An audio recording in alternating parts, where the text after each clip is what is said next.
Good morning students, welcome to your EVS class. Today we are going to start chapter number 18, Air.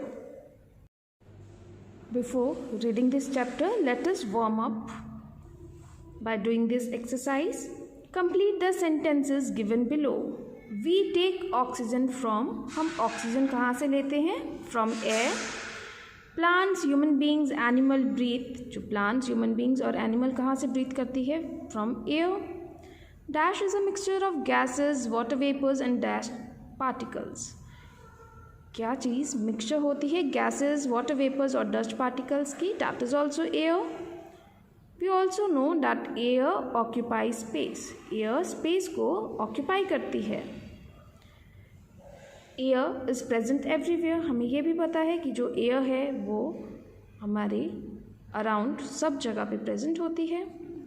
Air is colourless and N essential part of life. जो air है वो colourless होती है as well as वो हमारी life का बहुत ही essential part होती है.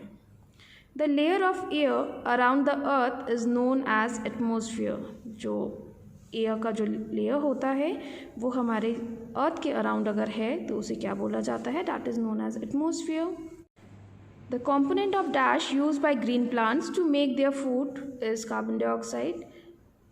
जो ग्रीन प्लांट्स कार्बन डाइऑक्साइड से अपना फूड बनाते हैं वो किसके कॉम्पोनेंट से बनाते हैं? From air. Okay students, our first topic of this chapter is air is important. Just like water, air is important for all living things too. Water की ही तरह एयर भी बहुत ही इम्पॉर्टेंट होता है जितने भी लिविंग बींग्स होते हैं उनके लिए. Without air there would be no life on earth. Air के बिना अर्थ पे कोई लाइफ एग्जिस्ट नहीं कर सकती. All living things need air to breathe. जितने भी लिविंग थिंग्स हैं उन सभी को एयर की रिक्वायरमेंट होती है for breathing. A thick layer of air known as atmosphere surrounds the earth. एक thick layer होती है जो एयर की, उसे क्या बोला जाता है? एटमोसफियर. एंड एटमोसफियर जो होता है वो अर्थ को सराउंड करता है. Air contains gases like oxygen, nitrogen and carbon dioxide along with water vapour. Air जो होता है इसमें गैसेस होती हैं डिफरेंट टाइप्स की, like oxygen, nitrogen as well as carbon dioxide. किसके साथ? Along with water vapour. Now see here, human beings and other living things breathe in oxygen and give out carbon dioxide. Human beings और जितने भी other living things हैं वो oxygen को breathe इन करते हैं और वो क्या गिव आउट करते हैं? कार्बन डाइऑक्साइड को. Green plants take in carbon dioxide to produce food and oxygen. जितने भी ग्रीन प्लांट्स होते हैं वो कार्बन डाइऑक्साइड को टेक इन करते हैं सो दैट वो अपना फूड प्रोड्यूस कर सके एज वेल एज ऑक्सीजन भी. Okay students, air surrounds us and even though we can not hold, see or taste it, we can feel it. जो air है वो हमें सराउंड करती है और जैसे हम जानते हैं कि हम एयर को होल्ड नहीं कर सकते, we can not see it, ना ही हम उसे टेस्ट कर सकते, but what we can feel air.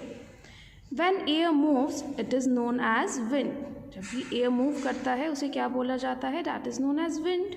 In summer time the air is warm while in winter it is cold. Summer time में जो एयर होता है दैट इज़ वार्म, बट अब विंटर जो सीज़न है उसमें एयर किस तरह का होता है? That is cold. जैसे आप अगर अपने हाउस से बाहर निकलते हो तो आपको क्या फील होता है? जो एयर है that is very cold. Some objects like car, tyres, balls and balloons have air in them. कुछ ऑब्जेक्ट्स जैसे कि कार के टायर्स या किसी भी व्हीकल के टायर्स, बॉल्स एंड बलून्स, उन सब में क्या होता है? एयर प्रेजेंट होता है. Air contains dust particles. Air में डस्ट पार्टिकल्स भी होते हैं.